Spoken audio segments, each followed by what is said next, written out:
She came back on a Monday. Not because anyone asked her to. Not because the city had done anything to earn her return. Seoul was exactly as enormous and indifferent as she had left it.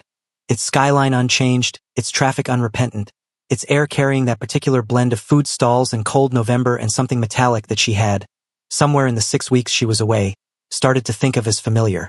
She came back because her mother's numbers were better, because Patrick had held himself together in a way that surprised her, and because the savings goal was the savings goal and it did not pause for sentiment.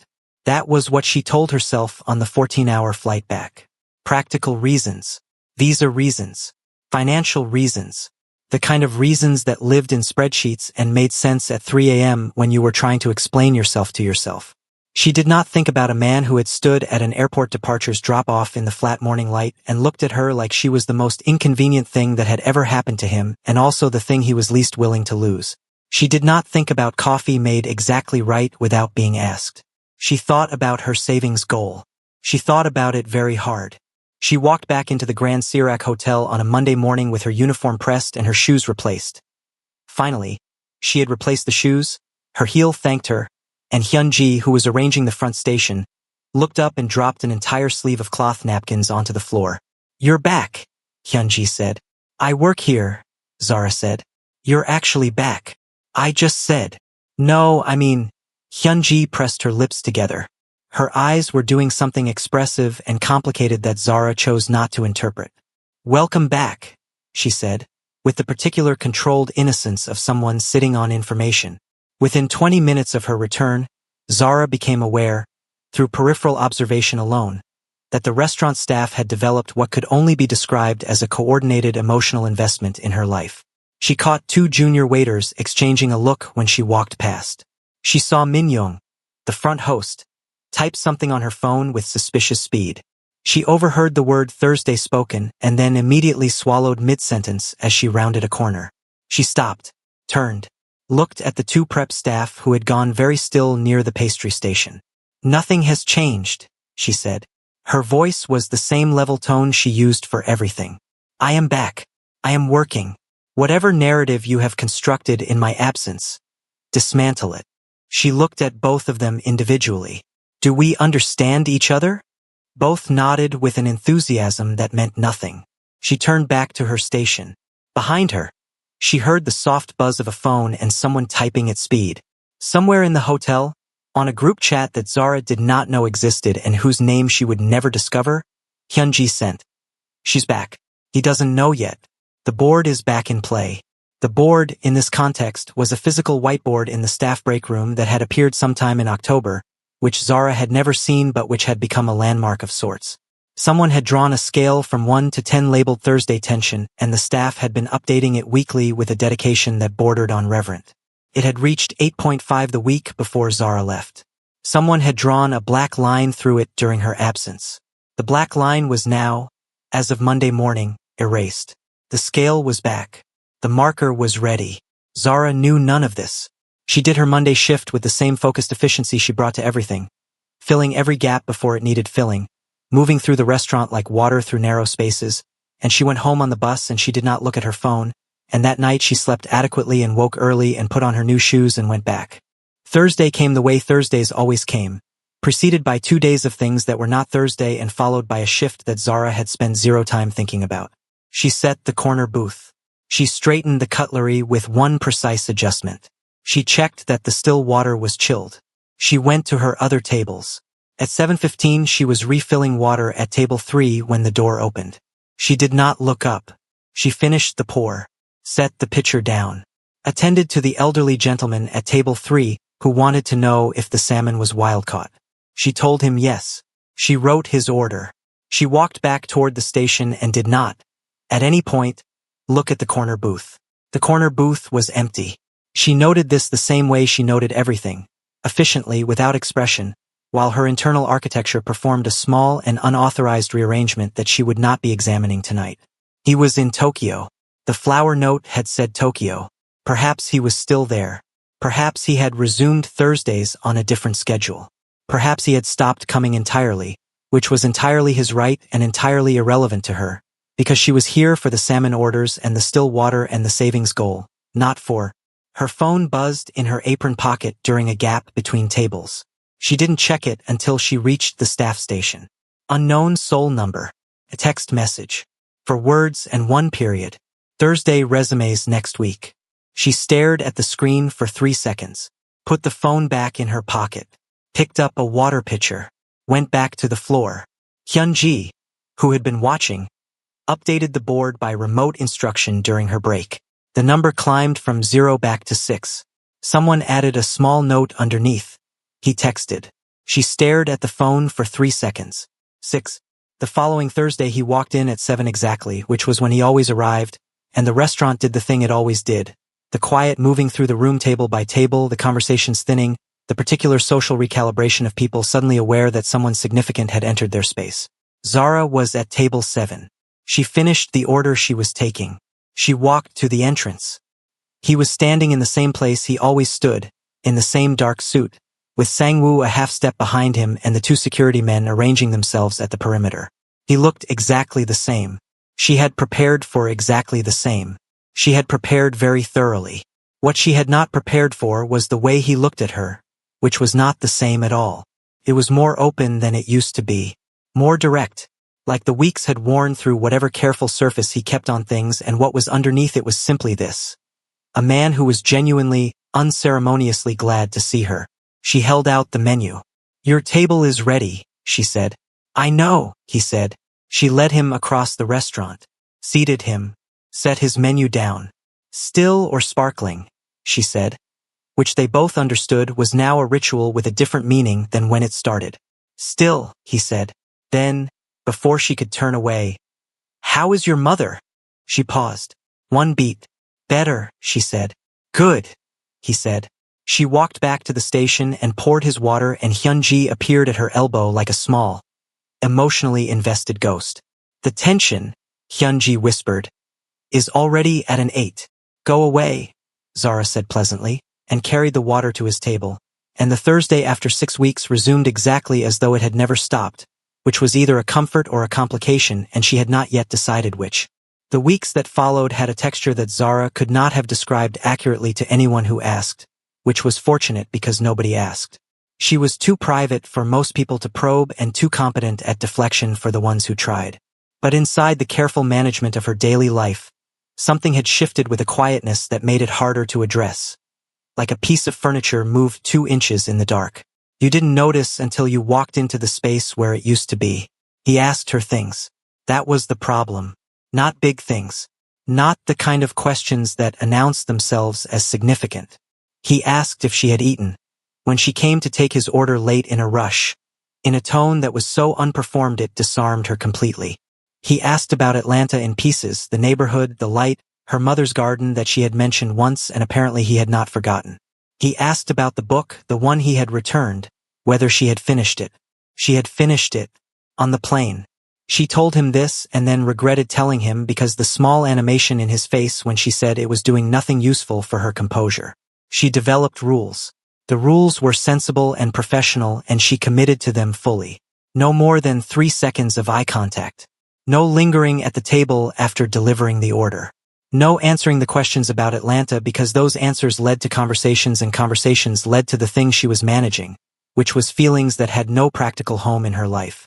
She broke the eye contact rule on the first Thursday, the food rule on the second, and the Atlanta rule on the third when he asked about her mother's garden in November, and she found herself describing the exact smell of her mother's gardenias before she caught herself and stopped and looked at the floor with the expression of someone who had walked off a step they didn't see.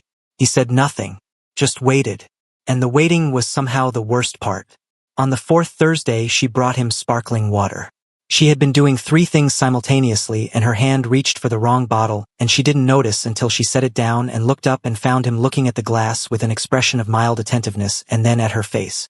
"That wasn't me," she said, already reaching for the glass. "It was definitely you," he said. "I have other tables." "You do," he agreed. And his tone was so even and so warm at once that she took the glass away with a speed that was slightly undignified and did not look back. And behind her he sat in the corner booth with the faintest smile on his face, and the restaurant moved around him, and Hyun-ji updated the board to 9 for the first time in its history. The following week he left a book under the water glass. Not money. A book. Worn paperback, the spine slightly bent. a page near the middle with a small turned corner. She recognized it before she picked it up. It was the one she had been reading on his shelf during those 3 days. She had left it behind when she packed. She had told herself she forgot it. She had known she left it on purpose, as though a small part of her needed to leave something behind that wasn't herself. He had kept it for 6 weeks. Now he was giving it back. She stood at the staff station with the book in both hands, and Hyunji appeared and looked at it and then at Zara's face and said nothing at all, which was so out of character that it was its own kind of statement. Zara put the book in her bag and went home and did not read it that night because reading it would mean something and she was not ready for what it meant. She read the turned-down page at 6 in the morning with her coffee. It was a passage about returning, about how a person could leave a place completely and still leave something of themselves in it, and how returning to find that thing still there was its own kind of answer. She closed the book, looked out her apartment window at the Seoul morning. She admitted to herself in the quiet of 6 a.m., in a significant amount of trouble. And if you felt that, if you have ever held something in both hands and known it was already changing you and been unable to put it down, then you already know exactly where this is going, and I need you to stay because it is about to get so much worse before it gets better. Give this video a like right now, it helps more than you know, and subscribe if you are new here because we are absolutely not leaving this story here. Drop a comment and tell me, would you have read that page? Because I think you know the answer. Let's keep going. She found out about Ji-yeon on a Tuesday. Not from Junho. Not from Sang-woo. From the internet, which was arguably worse, a social column on a Seoul lifestyle site, the kind of page that existed for the sole purpose of documenting where significant people ate and who they ate near. The headline was modest by that world's standards. Something about the Seojin Group heir and a sighting at a private dinner, accompanied by a photograph of a woman who was, objectively, the kind of beautiful that made rooms rearrange themselves. Zara read the article the way she read everything. Once, completely without stopping. Then she put her phone in her pocket and went to refill table 4's water and thought nothing about it, which was a thought she had very thoroughly for the rest of the shift. Her name was Han Ji-yeon, old Seoul family, the kind of old that came with a particular fluency in the city's invisible social architecture. She was 31, worked in cultural preservation, had a foundation, gave speeches. The column described her and Junho as having a long-standing connection, which was the specific phrasing of people who knew more than they were printing. Zara did not think about this. She thought about it 0 additional times on the bus ride home. She slept without dreaming and woke at 5 and made her coffee and stood at the window and felt completely fine. Ji-yeon came to the restaurant that Thursday. Not for dinner, it turned out, or not only for dinner. She arrived at 6:45, before Junho, and was seated by Min-young with a care that suggested some advance notice had occurred somewhere in the management chain. She was exactly as the photograph had suggested, composed in the way that wealth applied from birth made people composed, wearing something the color of late evening that required no accessorizing. She sat with the particular ease of a person who had never needed to calculate whether she belonged somewhere. Zara noted all of this in the time it took her to cross the restaurant with a bread basket. At 7 exactly, Junho arrived. He saw Ji-yeon at the table before he saw anything else, and something passed through his expression. Not warmth, exactly, but recognition, and the slight adjustment of a person encountering a social situation they had not arranged. He sat. They spoke. Zara was assigned to another section for the duration because Min-young had made a management decision and communicated it via eye contact alone. Hyunji's contributions to the staff group chat during the following 40 minutes constituted what would later be described as a live literary event. 7:09, Ji-yeon touched his hand. He moved it to his water glass. The water glass is doing more work tonight than any of us. 7:14, Zara is at table 3. She is pouring water. She is pouring a lot of water. The guest is looking at his glass with concern. 7:18, the glass is full. It has been full for 30 seconds. She does not know. We know. 7:19, she knows. She is replacing the napkin. Her face is a painting. Zara replaced the napkin with the efficiency of someone who had definitely not been standing at that table for 30 seconds, overflowing a water glass due to peripheral distraction. She walked back to the station. She straightened the already straight cutlery. She breathed through her nose for 2 seconds. She was fine. Ji-yeon left at 8:15. On her way out, she paused. Deliberately, Zara registered, near the station where Zara was completing a check. She had the manner of someone who enjoyed the full use of a room. "You're his Thursday waitress," Ji-yeon said. Not unkind. Almost warm. The particular warmth of a woman who had correctly assessed the terrain and was comfortable with her position in it. He's mentioned the restaurant often. You must take wonderful care of him. His Thursday waitress. Zara looked up from the check. Her face was composed and her voice, when it came, was professional and smooth.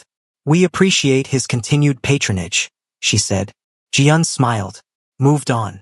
The faint trail of something expensive lingered for a moment and then the restaurant absorbed it.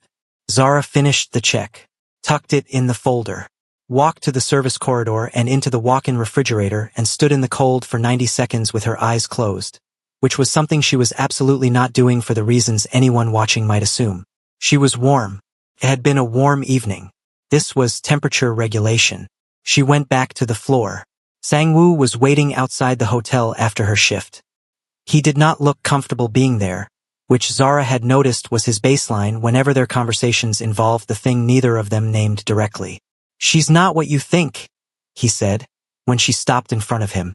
I don't think anything, Zara said. She arranged the dinner herself. He didn't. Sang-woo. Her voice was even. I'm a waitress. He's a client.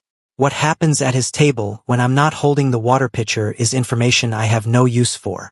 Sang-woo looked at her with the expression of a man who had been professionally trained to read situations and was currently being asked to pretend a situation was not one. He's going to say something similar when you ask him, he said.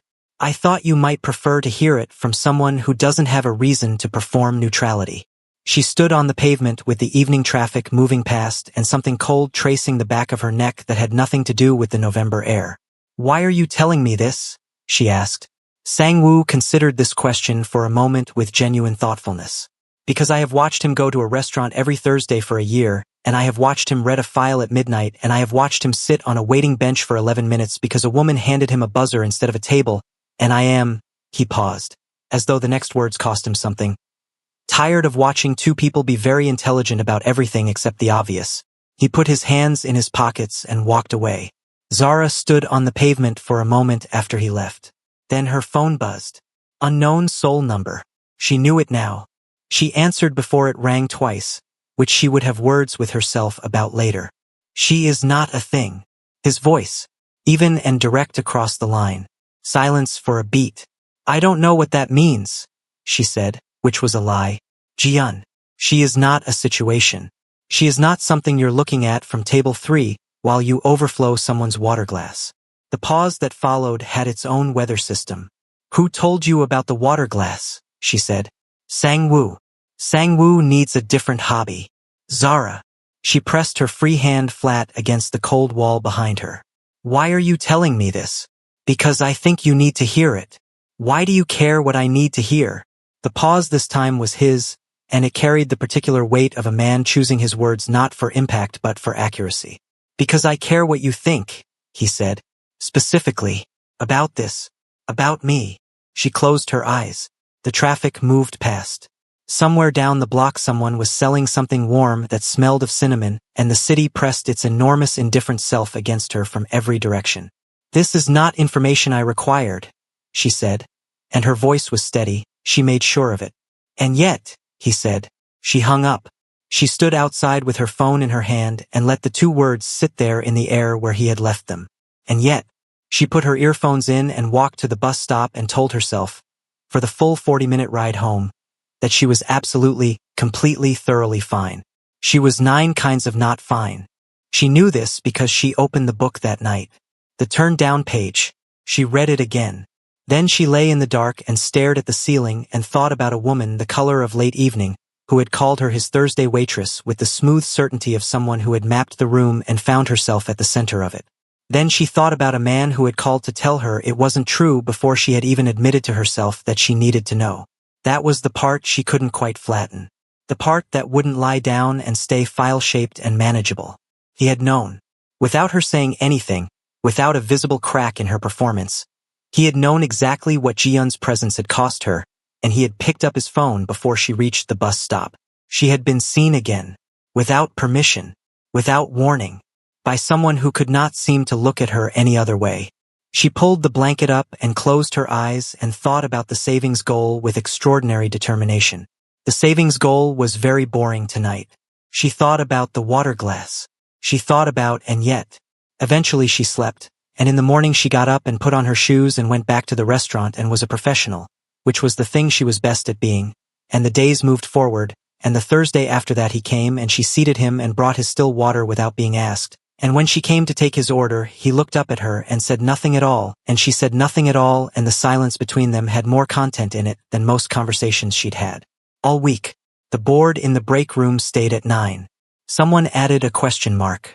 The gala announcement went up on the hotel's internal board on a Wednesday, which gave Zara exactly 2 days to note its existence and move on with her life. Grand charity function, Saturday evening, full restaurant staff required for event floor duty, black formal uniform, 7 to midnight. She noted it. She moved on. She did not note the name listed under principal donors. She skimmed that section with the focused non-attention of someone who had made a deliberate choice about what information they were and were not absorbing this week. She signed her name in the staffing column, collected her event briefing sheet, and went back to her tables. It was Hyunji who told her, approximately 45 minutes before the gala began, while they were both in the staff room pinning their name badges, that Kim Jun-ho was confirmed attending. "Thank you for that timing," Zara said. "I thought you knew," Hyunji said, with the specific expression of someone who had known she didn't know and had made a calculation about when to tell her. "Did you think that before or after you confirmed my name was on the floor schedule?" Hyunji smoothed her collar with great attention. "The event is going to be very elegant," she said. "The flower arrangements alone." "Hyunji, you look very professional in the formal uniform," Hyunji said, and fled. Zara stood in the staff room for a count of 5. She pinned her badge. She checked that her hair was correct. She picked up her tray and walked out into the gala. The hotel's main event floor had been transformed in the way that serious money transforms spaces, not loudly, but completely. Long tables, low flowers, light that made everyone look like a better version of themselves. The kind of room that reminded you that elegance was just wealth made comfortable. Zara moved through it the way she moved through every room she worked in, efficiently without waste, reading the geography in the first 3 minutes and filing it for later. She was carrying a tray of champagne through the east corridor at 8:20 when she saw him across the room. He was standing with a group near the central table, a cluster of serious-faced people in serious suits, the kind of gathering where the conversation was exclusively about things that had real consequences. He was nodding at something someone had said, and in the moment before he looked up, Zara had about 2 seconds to recalibrate.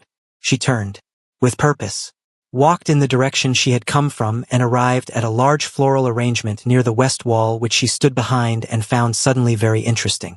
She was not hiding. She was conducting a visual assessment of the centerpiece, which was large and elaborate and had clearly been constructed by someone who felt strongly about peonies, and it was directly in her sight line of the catering station, which she needed to. "Are you hiding?" said a voice behind her. She turned. He was standing 2 feet away with the patient expression of a man who had crossed a room specifically for this moment. He had done it quickly. She had miscalculated his peripheral vision. "I'm inspecting the centerpiece," she said. He looked at the centerpiece, then at her hands, which were holding a champagne tray, then back at her face with an expression of perfect, controlled amusement. "You're holding a champagne tray like it's a shield," he said. "It's called multitasking," she said.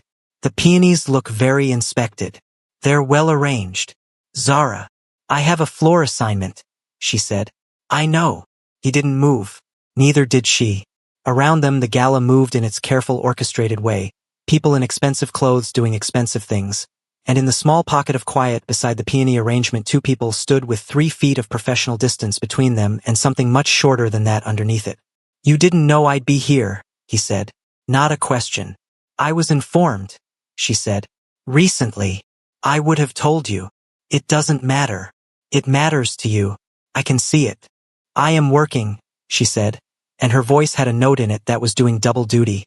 Professional composure on the surface and underneath it the real thing, the live edge of something that had been sitting close to the surface for 3 weeks and did not enjoy being this visible. "This is my workplace. You are a donor. There are 140 people in this room who are not standing behind a floral arrangement having this conversation."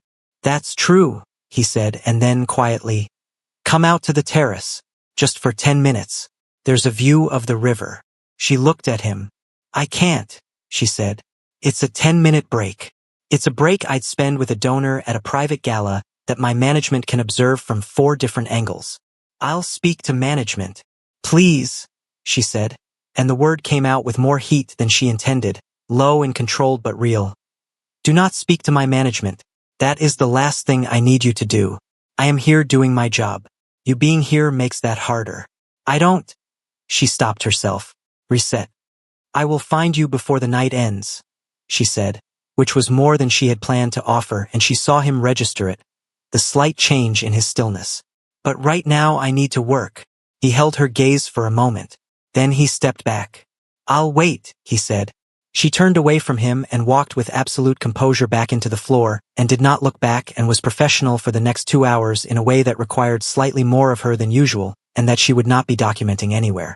At 10:30 there was a lull between courses, and she was near the terrace doors, and he appeared beside her with the specific navigation of a man who had been tracking the event schedule. They stepped outside. The Seoul night was cold and brilliant. The Han River was below and to the left, the city lights trembling in it. He stood beside her at the railing, and neither of them said anything immediately, and the silence was the good kind. Not empty, just full of things that didn't need words yet. Ji-yeon is here, Zara said, because she had seen Ji-yeon across the room at 9, and the knowledge had been sitting in her pocket all evening like a small stone. I know, he said. She came to the restaurant. On your Thursday. I know that too. She called me your Thursday waitress. The pause was brief. She was wrong, he said simply. Was she? She kept her eyes on the river. What am I, then? Accurately. Not in a way that sounds better than it is. What is this, actually, to you? She turned to face him because she had learned that difficult questions got better answers when you looked at the person receiving them. Because I have a very full life, Junho. I have a mother getting better in Atlanta and a brother who still needs watching and 2 jobs and a visa and a savings goal, and I do not have room in any of that for something that isn't real. So tell me honestly, is this real? He turned from the river to look at her, and his face in the cold air was completely unguarded, the careful surface fully gone, and what was underneath it was simply this. Something certain and unhurried and entirely unperformed. You are not a habit, he said. You are not a routine. You are not the restaurant or the Thursday or the memory of someone who used to sit there. He held her gaze. You are the most awake I have felt in 3 years. That is what this is. The city burned below them. She heard the gala through the glass doors, the music and the careful laughter and the 140 people who were not on this terrace. That doesn't make it simple, she said. But her voice was different now. The edge was still there, but it had changed its direction. No, he said. She turned back to the river. A beat, too. I have to go back inside, she said. I know. The Ji-yeon situation is not a situation. Sang-woo said the same thing. Sang-woo was right. She will hear it directly from me this week. She nodded once. Then, quietly, looking at the river and not at him because some things were easier when you weren't being seen entirely. The most awake you've felt in 3 years. Yes, he said. She let the word exist. Then she went back inside. He followed 2 minutes later. They did not speak again that night, and they did not need to. The board was updated to 9.5 by morning. Someone added a second question mark. Somebody else drew a small flame next to it, and the marker was never identified. The gossip column published on a Thursday morning, which was the kind of timing that suggested either very bad luck or a very attentive photographer, and Zara read it on her phone on the bus to her morning shift and felt the day rearrange itself before it had properly begun. The headline was restrained by the standards of the form. A paragraph about the Grand Sirak Hotel's continued status as a preferred destination for Seoul's most notable figures. A mention of the gala. A photograph that had been taken through the restaurant window. She could tell by the angle, the slight convex distortion of it.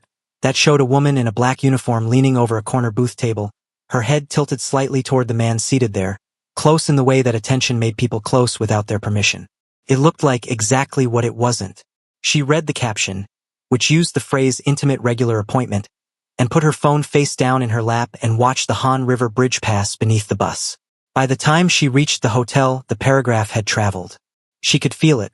Not in anything anyone said directly, because the staff were collectively invested enough in the situation to know better than to bring it to her unprepared, but in the quality of the glances, the extra half-second before eyes moved away, the way Minyoung said good morning with a careful gentleness that communicated volumes.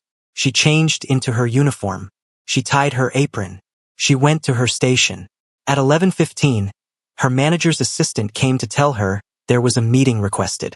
The room was small and neutral and contained her manager and the hotel's guest relations director, who had come specifically for this conversation, which told Zara most of what she needed to know before anyone spoke. They were kind about it. They used phrases like professional boundaries and the hotel's public position and entirely in your interest with a care that was real and therefore slightly worse than if it had been cold.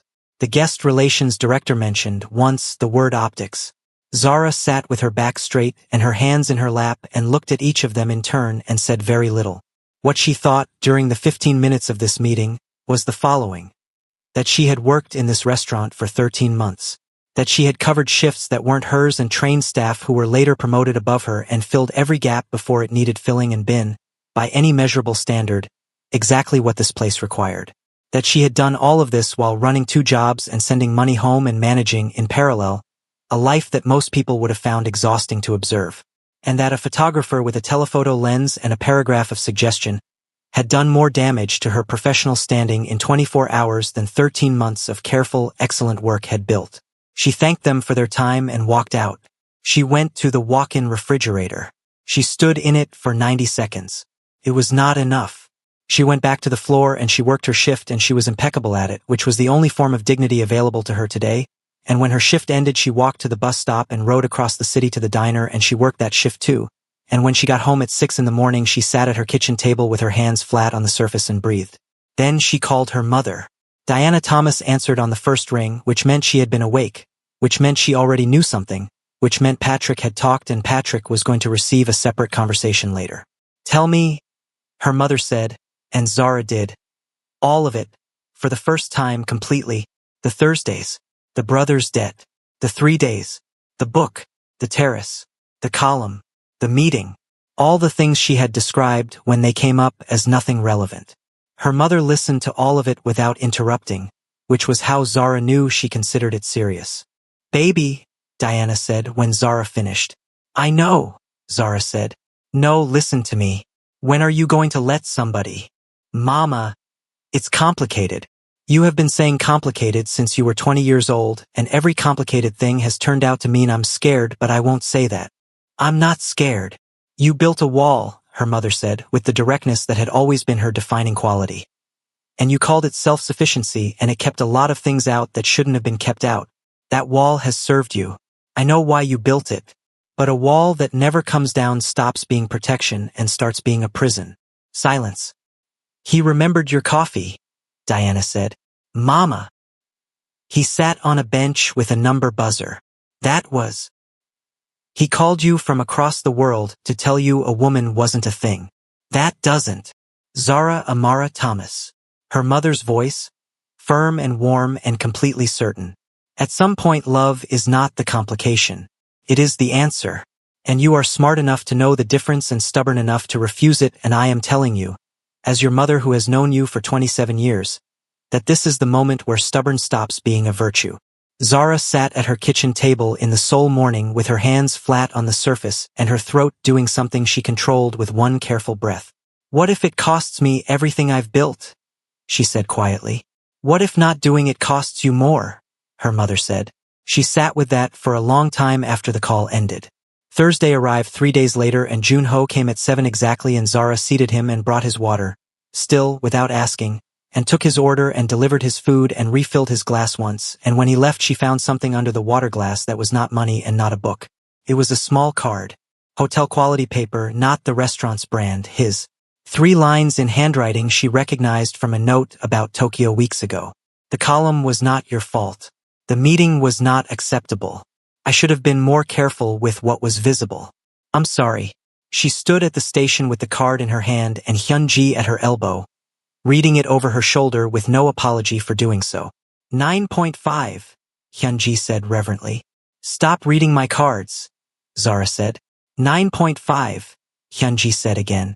3 days after that, the guest relations director called Zara back into the small neutral room and told her, with a professionalism that had clearly been instructed from above, that the situation had been reviewed and that the hotel valued her contributions and that the reassignment had been an overreaction to a circumstance that was, on reflection, entirely without foundation.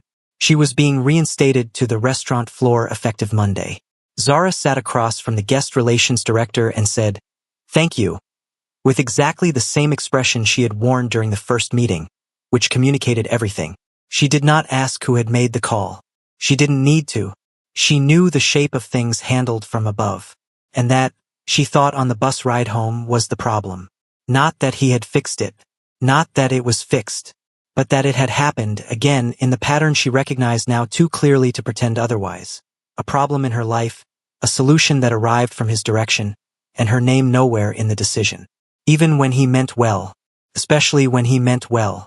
She got off the bus 2 stops early and walked the rest of the way through the cold evening air, and by the time she reached her building she had made a decision that sat in her chest with the particular settled weight of things that couldn't be unmade. Not an ending. She was honest enough now to know it wasn't an ending. But a conversation. A real one. The kind they hadn't had yet, where she put everything down in front of him without management or performance and let it land where it landed and trusted herself to survive whatever came after.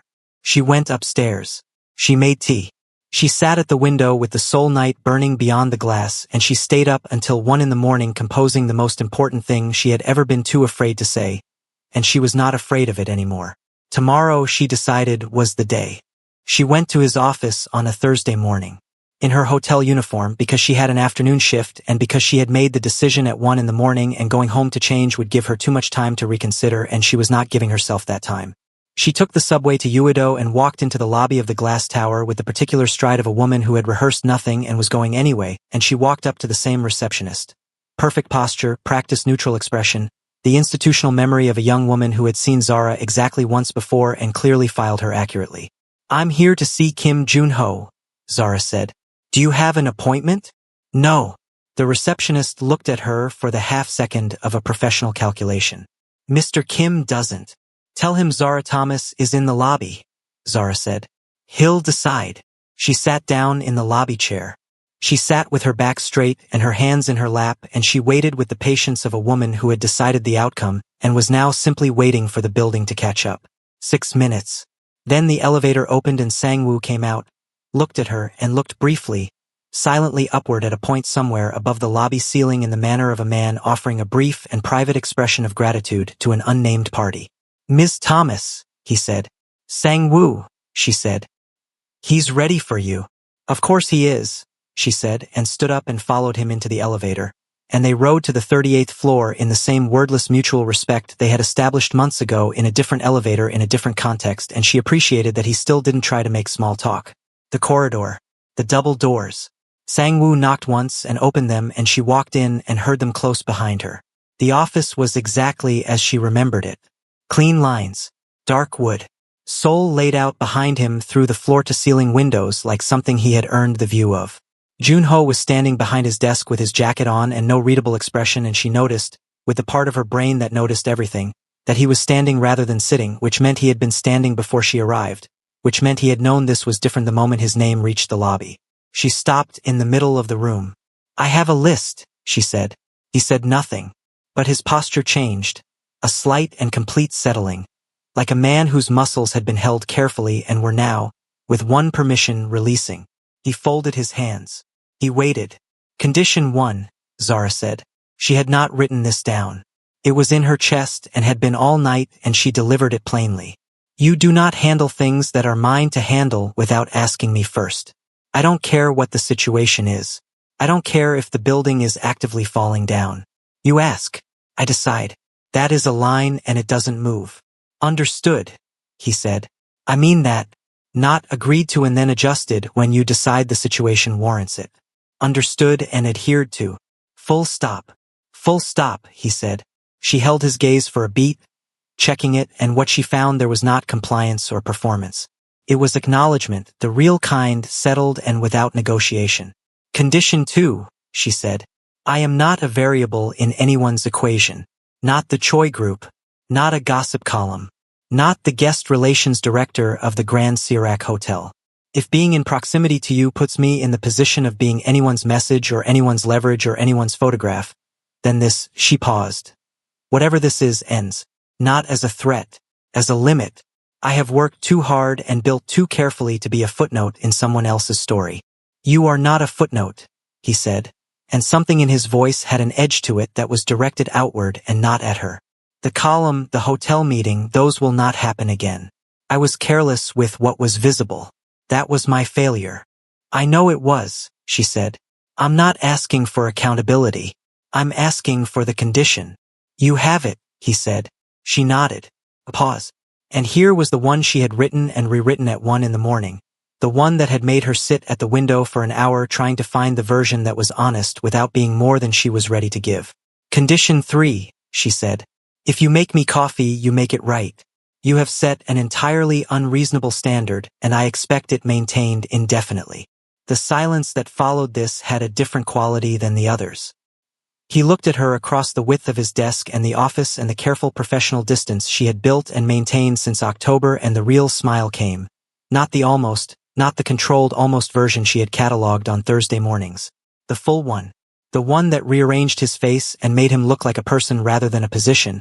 And she had seen it exactly twice before and had been trying not to need to see it again since both times. The coffee, he said. It's a very important condition.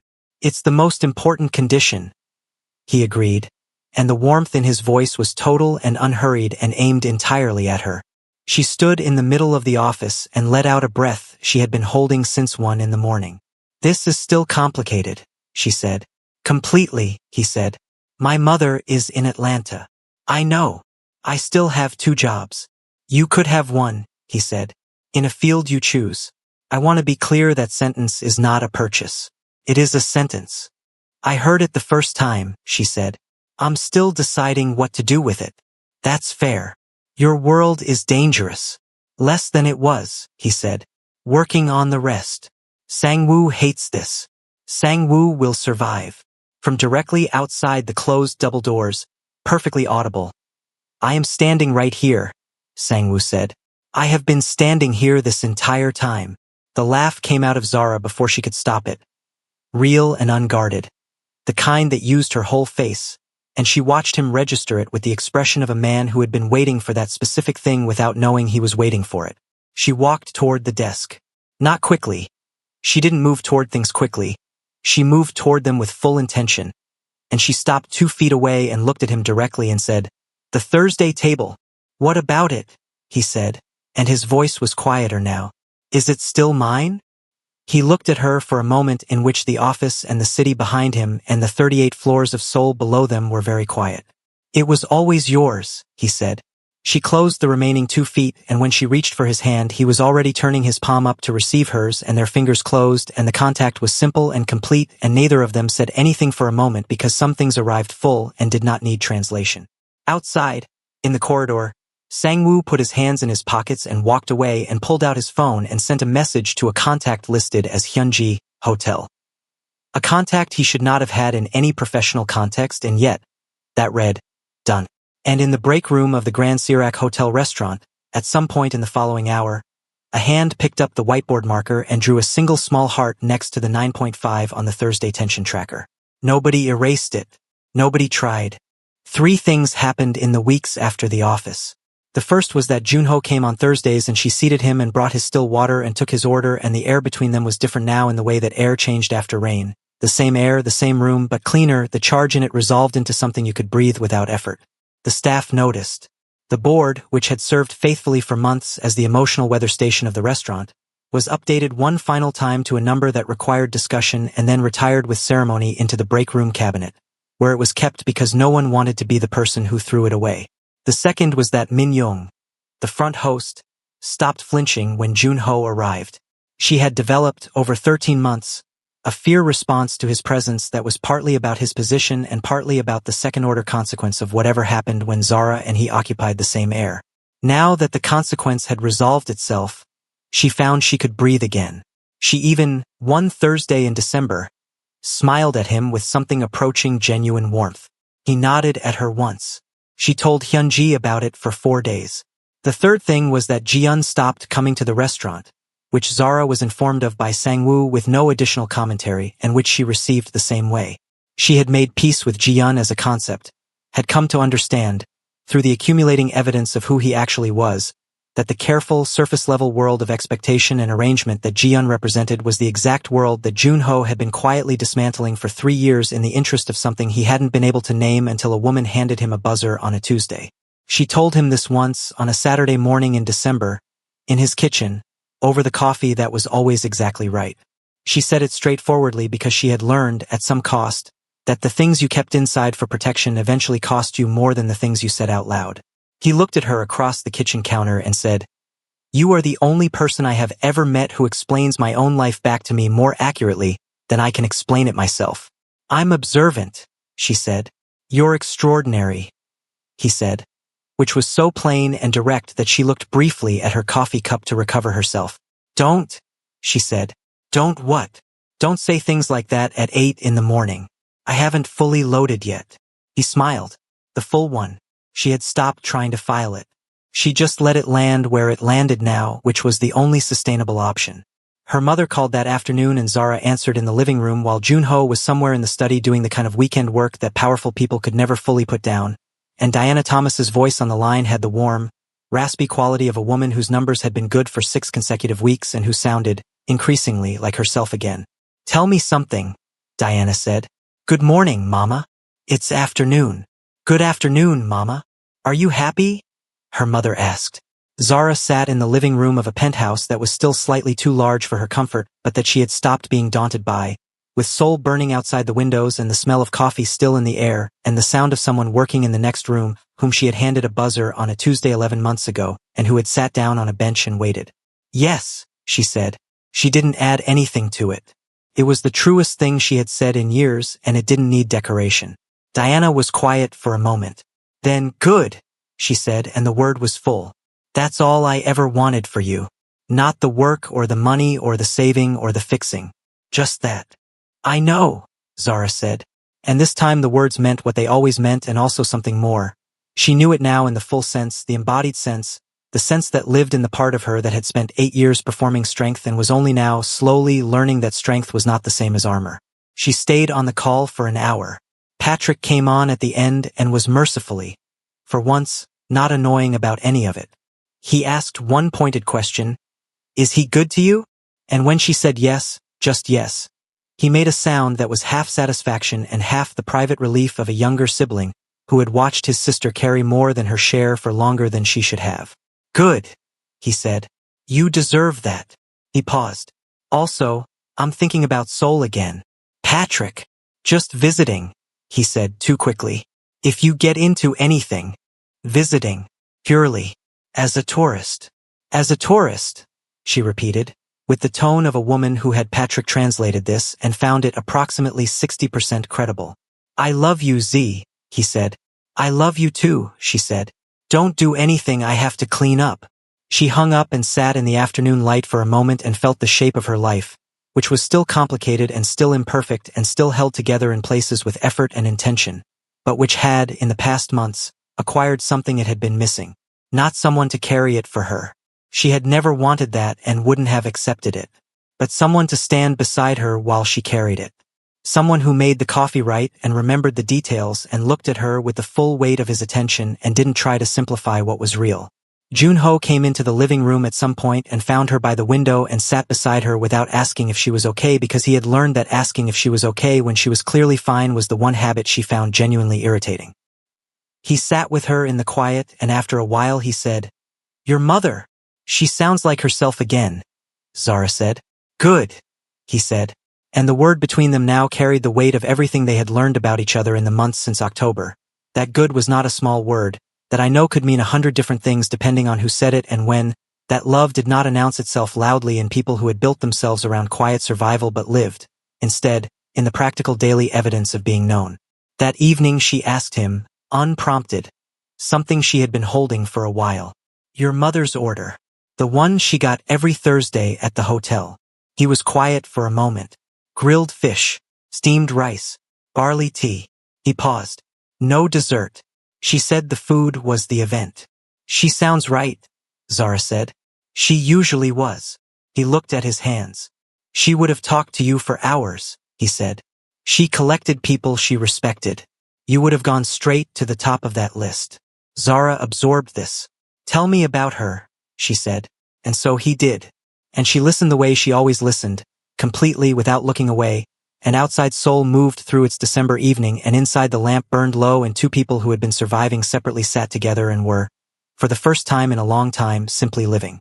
It had started with a buzzer, with 11 minutes on a waiting bench, with a woman who moved through narrow spaces like water, and a man who had never waited for anything choosing to sit down and wait anyway because something in him recognized, in the time it took her to stop filling a space that needed filling, that she was the kind of person worth slowing down for.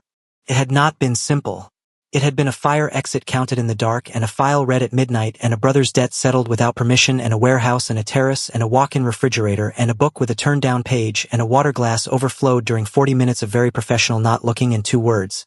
And yet, that had undone her on a bus ride home.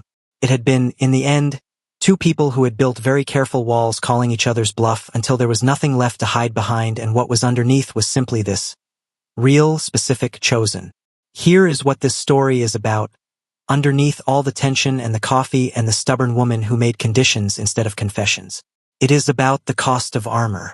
It is about the difference between strength that protects you and strength that imprisons you. It is about a woman who had carried so much for so long that she had forgotten carrying wasn't the only option, that you could put something down without losing yourself and pick up something new without betraying everyone who needed you. It is about a man who had everything and had learned, slowly and at cost, that everything without one real thing was just inventory. It is about the radical, terrifying, ordinary act of letting someone see you clearly and deciding to stay in the room while they do. And it is, maybe most of all, about a buzzer, about the choice to wait, about the things that begin when a person who has never been made to wait for anything decides that some things are worth the bench.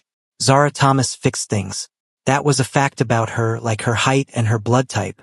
But she learned, in a city she arrived in with 2 suitcases and a determination she had mistaken for armor, that some things didn't need fixing. Some things just needed room to grow, which was a different skill entirely, and one she was, with practice and patience and exactly the right amount of perfectly made coffee, learning. Thank you for staying until the last word. If this story found you at the right time, if something in Zara felt familiar, the tiredness, the carrying, the wall you built and called by a different name, then you already know the story was not only about her. Share it with someone who needs to hear that being strong does not mean being alone, and that wanting something for yourself is not a betrayal of everyone you love. Like this video, subscribe if you are new here, and leave a comment telling me the moment you knew these 2 were inevitable. I read every single one. Until the next story, take care of yourself. Properly. Not just the empire.